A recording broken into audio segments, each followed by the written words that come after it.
जय जगन्नाथ ओडिशावासी संध्या 5टा बजले बिलरे तली पड़ी मो कुड़िया घर भी देखा कौन करी हतबागा मनीष बहुत मन दुख लगुच जी कि मो जगार रथ को मुझे जापारे सुनावेश देखा मत जापारे कौन करी ए बिल काम टे व्यस्त रही जाती बहुत कष्ट भी लगुच जगार ये चाषी पुआ खटिले पा समस्ते खाइबे तू जो 60 पौटी खाऊना ये चाषी पुआ खटिले ही तू 60 पौटी खाई था जगार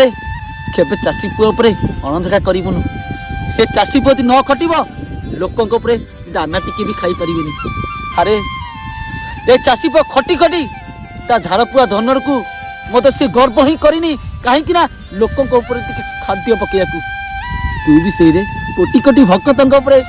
आसिक दर्शन दौर केबे गर्व ही करनु बहुत मन दुख लगुच कहीं ना तोर से सुनावेश तोर से रथ ये चाषी पुआ जाई पाइलानी अरे न जाई पारू किंतु चाषी पुआ पर सदार आशीर्वाद करू कहीं ना ये चाषी पुआ खटिले देश बंचीब ये चाषी पुआ न खटिब आम पेटरे आम चोटे खाई पारिबुनी जगह मुझे ते गुहारी करची चाषी पुआ पर सदा सर्वदा आशीर्वाद टे करू कहीं ना ये चाषी पुआ बंचिले ये देश बंचीब जय जगन्नाथ समस्त को जदि वीडियो भल लगी आपण मैंने शेयर करेंगे कहीं ये चाषी पुआर गोटे आत्मा कहानी जय जगन्नाथ।